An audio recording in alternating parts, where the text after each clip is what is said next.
Congrats, you made it to the finish line. In this short wrap-up, we're going to make sure the setup actually sticks after day 1. I'll give you a simple routine you can run in about 10 minutes, what to do if something goes sideways, and a clean way to stay involved without hovering over your kid. And at the end, I'll point you to an optional companion pack with the printable versions of everything, plus a few extra tools if you want something you can reuse. At this point, you've done the hard part. You've set the foundation in a way that you can manage. You've got a child Apple account and family setup that keeps ownership in the parent lane, which matters because it prevents a lot of messy who owns what problems later. You also set privacy-first defaults in the places that tend to leak data over time: location, permissions, and tracking. That's what reduces the silent creep, where apps slowly collect more than they need.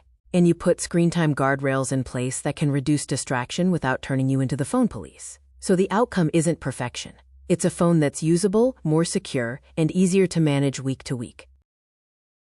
Here's the key mindset.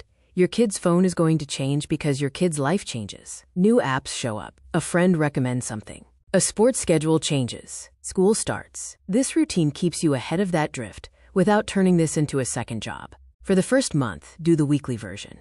Think of it as a quick scan for 3 things: anything new, anything loosened, and anything that feels off. New apps, new permissions, and new conversations. When you make changes, keep them small. 1 tweak per week is plenty. If you tighten everything at once, it usually creates friction, and you don't learn what actually needed adjusting. After that first month, go monthly. You're basically confirming the big pillars are still intact. Screen time is holding, location sharing hasn't quietly expanded, and backups are happening. And anytime there's a real-world change, travel, a new school year, a new activity season, a burst of new apps, run the checklist once. That's the reset to baseline move.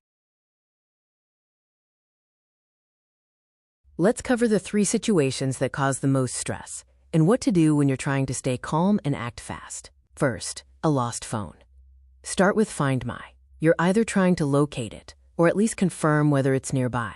If it's truly gone, Lost Mode is your next step because it protects the device and gives you a clearer path to recovery. After that, change the password for the child's Apple account so nobody can use the account if they get access. Second, a weird message or scam. The rule is simple: don't reply.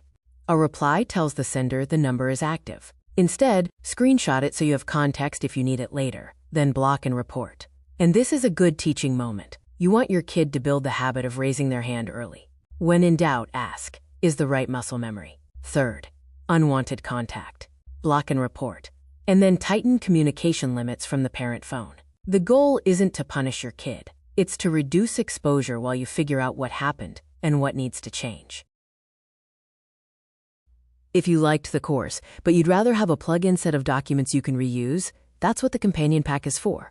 It includes the printable master checklist, a parent and kid phone rules agreement, a kid-friendly permission decision guide, a screen time baseline setting sheet, and a simple something went sideways playbook you can follow when you're stressed and need a clear next step. You'll also get an approved apps and categories starter list, plus a short how to use this pack guide so you can move fast. If you want it, use the short link on screen, firstphone.secretsofprivacy.com, or grab it from the video description.